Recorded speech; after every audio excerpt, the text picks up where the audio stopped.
Hello, everyone, and welcome back to Daily Talk English. I'm Daniel. And I'm Emily. How are you today, Daniel? I'm doing well, thanks. It's a nice morning, I had a good breakfast, and I already had 2 cups of coffee. 2 cups already? I know. Maybe that is too much. Maybe a little. How about you, Emily? I'm good, thank you. I had toast and eggs this morning. Nothing exciting, but it was nice. That sounds good to me. Did you make coffee too?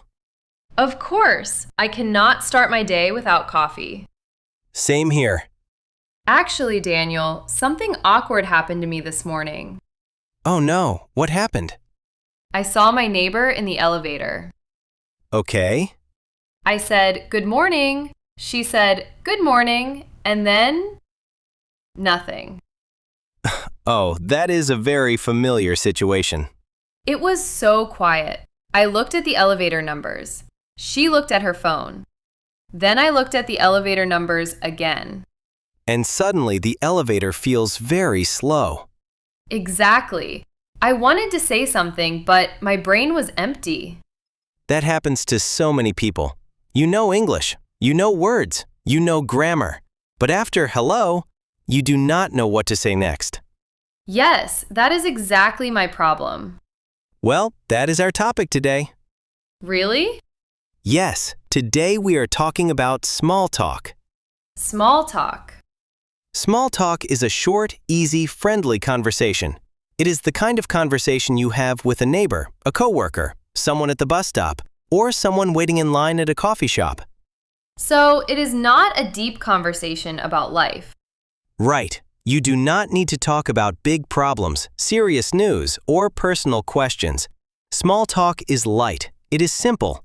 It helps people feel comfortable. And it helps awkward silence disappear. Exactly. Today we will learn 4 very common small talk situations. We will give you useful phrases, natural examples, and short conversations you can copy in daily life. Good, because I really do not want another silent elevator ride. And this episode is for you. Before we begin, please like this video if it helps you, subscribe to Daily Talk English, and share it with a friend who is learning English. Okay, let's start. Situation 1. Someone asks you, "How are you?" Emily, what do you usually say? Honestly, I'm fine, thank you. And you? That is completely correct, but it can sound a little short. Like a textbook answer? Exactly. Someone says, "How are you?" You say, "I'm fine." Then they say, "Good." And then? Silence. Just like my elevator. Exactly. So today, we're going to make your answer a little more natural. The secret is simple. Answer the question, then add one small extra detail. Then ask back. Answer, add something, and ask back. Yes. For example, instead of saying only, "I'm fine," you can say, "I'm pretty good, thanks. A little tired today, though. How about you?" Or, "I'm doing well. I had a busy morning. And you?" Or, "I'm great. I just had really good coffee." That feels more natural. Because it gives the other person something to talk about. If you say, "I had really good coffee," they might ask, "Oh, where did you get coffee?" Or, "What kind of coffee did you have?" So one small extra sentence can keep the conversation going. Exactly. Let's practice. How are you today, Emily? I'm pretty good, thanks. A little tired, though. I stayed up too late watching a show. How about you? Very good. I'm doing well too. I went to bed early, but somehow I still feel tired. That happens to me too. Now, you could ask, "What were you watching?" Or, "Do you usually watch shows at night?" Okay, let me try again. Go ahead. How are you, Daniel? I'm good, thanks. I tried a new cafe this morning. Oh, really? Was it good? Yes, the coffee was great, and they had really good pastries. Now we have a real conversation. Exactly. You do not need a big story. You only need one little detail. What if I am not feeling great? You can still be honest. Just keep it light. For example, I'm okay, just a little tired today. Not too bad, I did not sleep very well last night. I'm doing okay, it has been a busy week. So I do not need to pretend that everything is perfect. No, but you also do not need to tell your whole life story to someone in an elevator. That is probably a good idea. Small talk is usually short and friendly. Share a little. Do not share everything.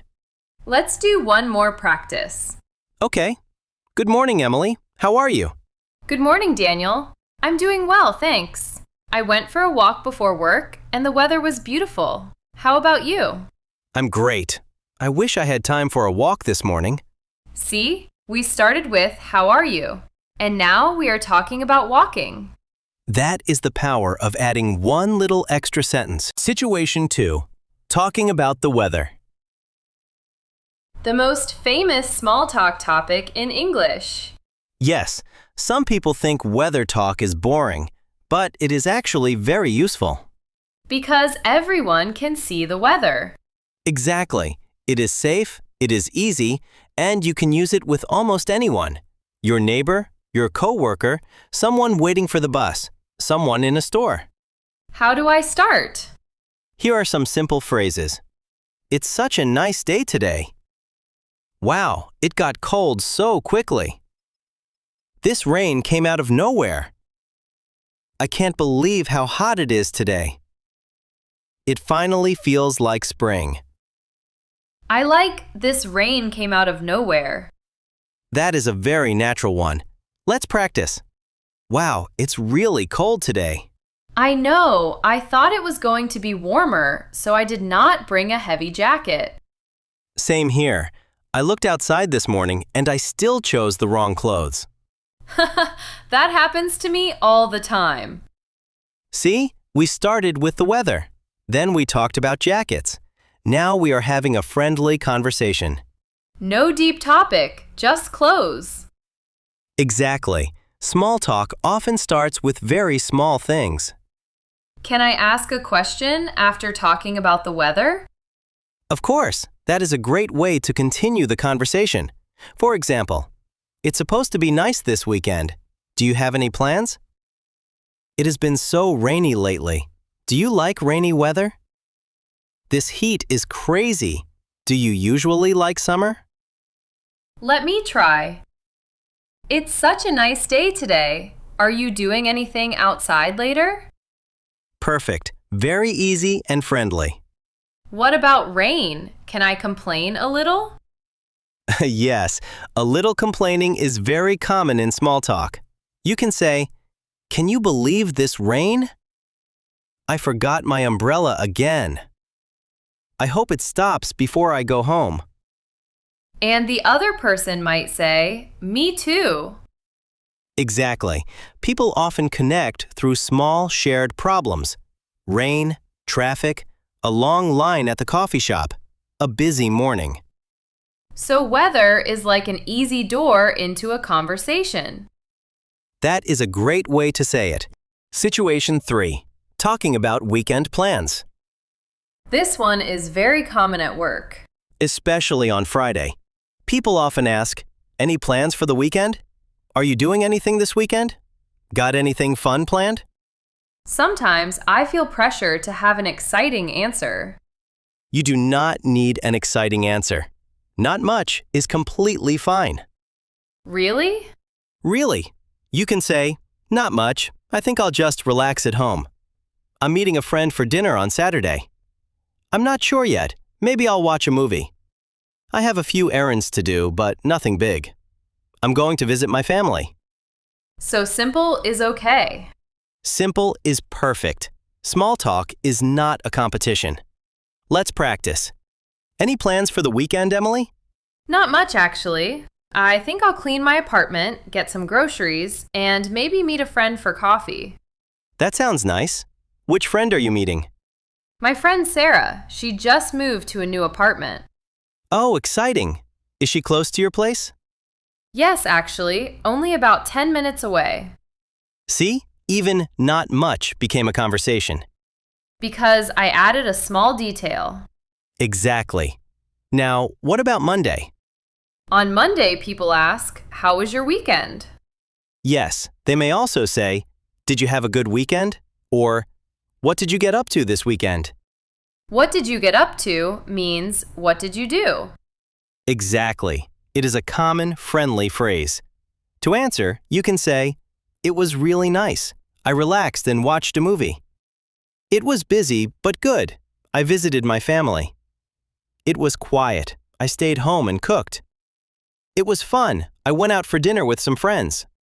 Can we do the Friday and Monday version together? Great idea. First, imagine it is Friday afternoon. Any plans for the weekend, Emily? Yes, actually. I'm trying a new Italian restaurant with a friend. Oh, nice. Do you know what you are going to order? Probably pasta. I always order pasta at Italian restaurants. Very good. Now, imagine it is Monday morning. How was your weekend? It was great. I went to that Italian restaurant and the pasta was amazing. What did you get? I had mushroom pasta and my friend ordered pizza. We shared a dessert too. That sounds like a great weekend. I like this. Friday gives you a future conversation. Monday gives you a follow-up conversation. Exactly. And when you remember small things people tell you, they feel heard. That makes you sound friendly and interested. Yes, and it helps conversations feel more natural. Our last situation is giving a simple compliment. I like compliments. They make people smile. They do. A compliment is a kind, positive thing you say about someone or something. Like, I like your shoes. Perfect. You can say, "I like your jacket. Your bag is really nice. That color looks great on you. Your haircut looks good. Your coffee smells amazing. I like your phone case." Are compliments okay with people I do not know very well? Yes, as long as you keep them simple and respectful. Compliments about clothes, bags, shoes, haircuts, or something they are using are usually easy and friendly. Okay, let's practice. Daniel, I like your headphones. They look really nice. Oh, thank you. I got them last month. Are they good? Yes, the sound is very clear. I use them when I walk to work. I need new headphones too. Where did you get them? At a small electronics store near the train station. See? One compliment started a whole conversation. Exactly. The important thing is not to stop after "thank you." Add a little detail or ask a small question. Let me try another one. Daniel, I like your sweater. That green color is really nice. Thank you. Green is one of my favorite colors. Really? I have too many green shirts. Then we have the same problem. A good problem. Exactly. One friendly compliment can make a moment warmer. Can we talk about endings one more time? Sometimes I do not know how to leave a conversation naturally. That is a great question. A polite ending is simple. You can say, "Well, I should get back to work. I should get going, but it was nice talking to you. I'll let you get back to your day. Nice talking to you. Have a good one. See you later." So if I see my neighbor in the elevator, I can say, "Well, this is my floor. Nice talking to you. Have a good one." Perfect. That sounds warm and natural. And it does not feel rude. Not at all. Remember, small talk does not need to be long. Sometimes 2 or 3 friendly sentences are enough. That takes away a lot of pressure. Exactly. You do not need to become best friends with everyone. You are simply making the moment more comfortable. Let's review what we learned today. First, when someone asks, "How are you?" do not only say, "I'm fine." Add one small detail. For example, "I'm good, thanks. A little tired today." "I'm great. I had a nice morning." "Not bad. I'm looking forward to the weekend." Then ask back, "How about you?" And you? Second, talk about the weather. It is safe, easy, and useful with almost anyone. Third, ask about weekend plans on Friday. Then ask about the weekend on Monday. Fourth, give simple, respectful compliments. I like your jacket. Your bag is really nice. That color looks great on you. And remember our golden rule. Answer, add a little extra, ask back. Small talk is not about perfect English. It is about being friendly, curious, and relaxed. And if your mind goes blank in an elevator, look around. Talk about the weather. That is my new plan. Now, we have a question for you. What is the easiest small talk topic for you? The weather, weekend plans, compliments, or something else? Tell us in the comments. We would love to read your answers. Thanks for listening, everyone. Keep practicing your English. And next time you say hello, try adding just one more sentence. See you next time. Bye, everyone.